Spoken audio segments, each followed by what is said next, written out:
Welcome back to the Resilient Philosopher. Another amazing opportunity to bring up a subject that for months has been spoken of and I have not addressed. I was able to watch the halftime show yesterday and I watched it again today. Since Bad Bunny started singing, I never liked his music, I never listened to it. But the attacks on him singing in Spanish, the attack on his citizenship basically revealed and reminded me of lived experiences. You see, my family, my in laws, sister in laws, nephews, and everything are Puerto Ricans. And they are great, great people. They are very patriotic. They love their island. They love the United States. And I've met a lot of them that have served during the Vietnam War and subsequently in the armed forces in the United States. Since Puerto Rico became part of the United States as a territory, it has been utilized by the United States. The Puerto Rican people have suffered from being used by the United States. And to dismiss so blindly the fact that an American citizen from Puerto Rico wanted to sing in his native tongue, it takes us back to a time where United States did not want Native Americans to speak in their language. Now, before you think this is an attack into United States, I'll stop you now. This is not an attack in the United States. It's not a political episode by any means. There is plenty of countries, empires that have suppressed the native language of the areas they conquer. One of them is Canada. Canada tried to suppress the native tongue of the people.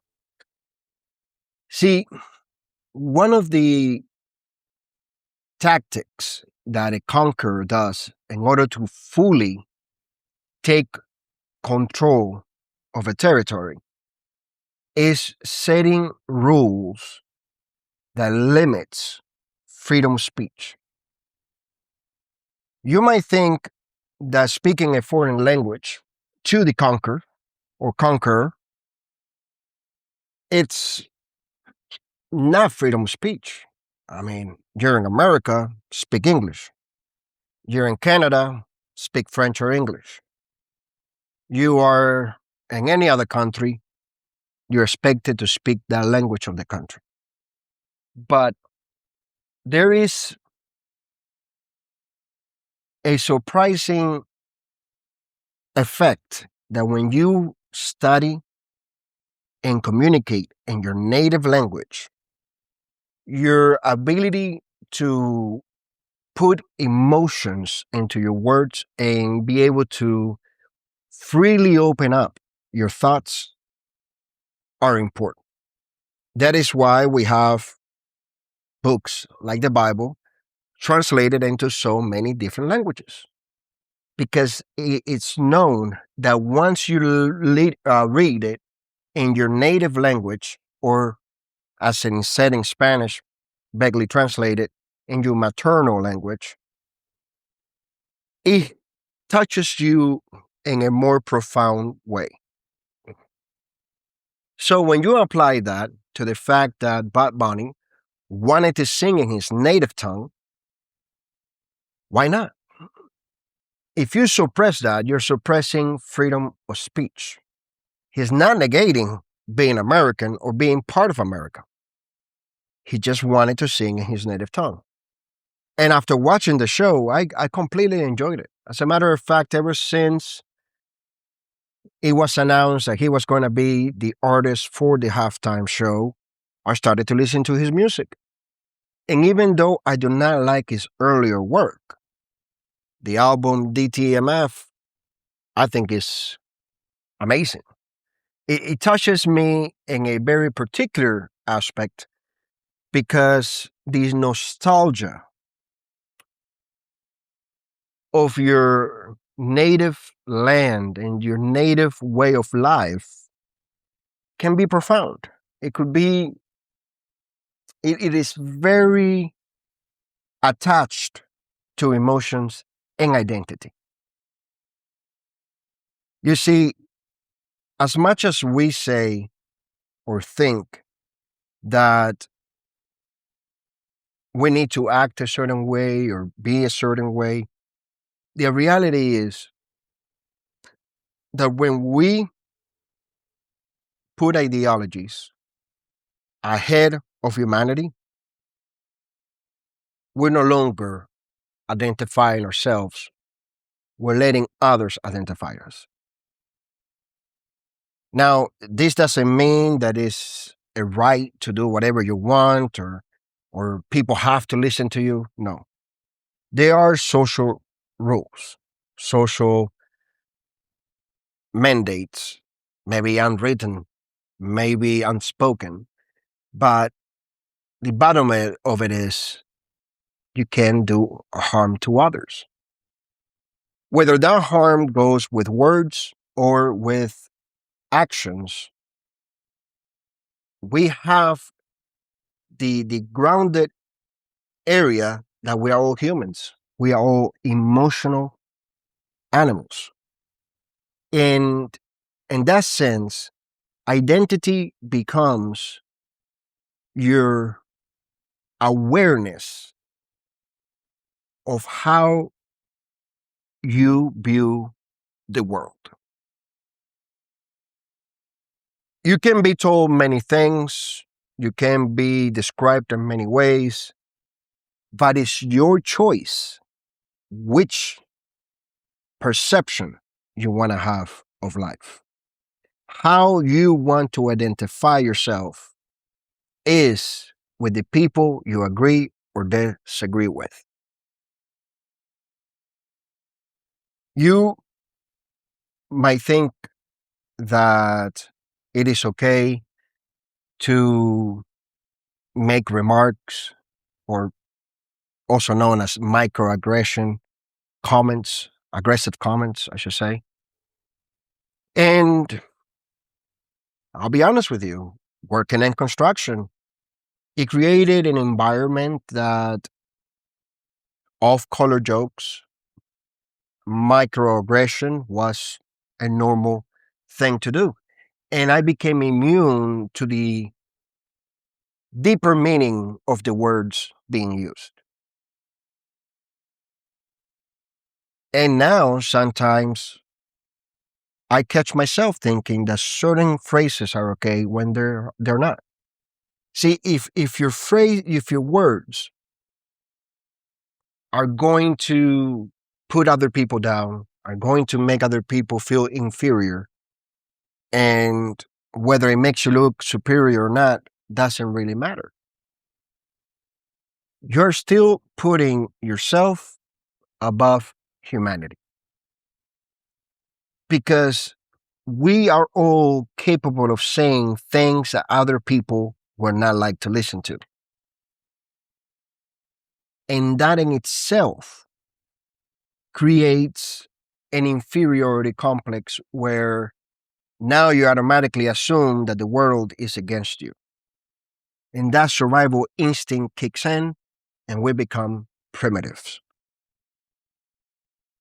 We need to allow ourselves to grow fully and become self aware of who we are deep inside. What do your values and morals and ethics are tied down to? If you think that it's okay for someone to discriminate, for someone to ex- uh, speak in hateful ways about others, you're complicit within that attitude. And now they'll see you as an ally, as someone that believes the same way as they do. And when others see it, they will assume the same aspect. Well, apparently this person likes to discriminate because he hangs out or she hangs out with people that discriminate. That is why it's important to have an identity of your own and not an identity that is shared by others. Be yourself, but be the self that realizes that we need everyone within our surroundings, that we all have a place in society, that we all have a place in our life. Start with the rooted ethics of humanity, where what is good for one might not be good for all. And that knowing your surroundings, knowing who you are with, makes a great deal of difference. To automatically assume you can say or do whatever you want because it's your own personal right, you might not be wrong. But just as it is your right, it is the right of others to call you out on it and make you feel uncomfortable with yourself because it's not good for the overall of society. And real leadership starts at home, starts in our private life. Real leadership doesn't start when you get that title or position or you want to run for office or you want to be a trial lawyer and all of a sudden you decide now I want to be a leader. It doesn't work that way. Becoming a leader and becoming a steward of leadership requires daily, daily paying attention daily to the details that make you grow in a personal level. Whether you make a mistake or someone around you, or whether you hear words from other people, take notes, take mental notes, learn. Push yourself daily to learn something new and to better yourself, to remove excuses, address the issues, the reasons, because you have to make your own identity. You have to project the identity that you want other people to reflect on. When people see you, you don't want them to label you because you don't label yourself. And you carry yourself with the respect that is dignant and respectful of all others around you. That is what makes the difference. And if you have to belittle others, if you have to put other people down in order to feel better, then you have to reflect in your actions and your words and think about the fact that if other people acted the same way as you, but in the opposite way to your point of view, then nothing will get done in this world. Nothing. Because we need each other. We need to communicate. We need to understand that there is a common ground, which is humanity. There is a common ground, which is the nation that you live inside of. There is a common ground when you look at the government system that you support in your country. And even more, you need to look at your association with religious beliefs that form hatred towards others. We have come so far in history, and yet now we're so behind from the future that we could have. Because instead of living in the moment, most of us live in the past. And as long as we live in the past and use the past to justify the present, it will not change in the future. We must learn from the patterns of the past so that we don't repeat it in the present moment, so it doesn't repeat again in the future. That is stewardship. That is being a steward leader. Those are the type of leaders that we need in our industries, in our lives, in our government, in our society. Those that realize that our past has brought us here. And what we do about it depends on the choices we make today. Going backwards, living in the past, would only bring the hatred that we saw against a show that just revealed what made America and what makes America great is the diversity of languages, is the diversity of personalities, is the diversity within the leadership roles that we take. When the world deserves to hear a voice, and that voice stands up against criticisms for everyone around them, that is leadership. Because that person believes in its message and its idea more than any other ideology around them. They have become leaders instead of followers. Because it is almost impossible for any human being to completely think alike. Because we all are unique and we all have a different perspective and perception of life. We all look at life from different angles. We all experience life differently.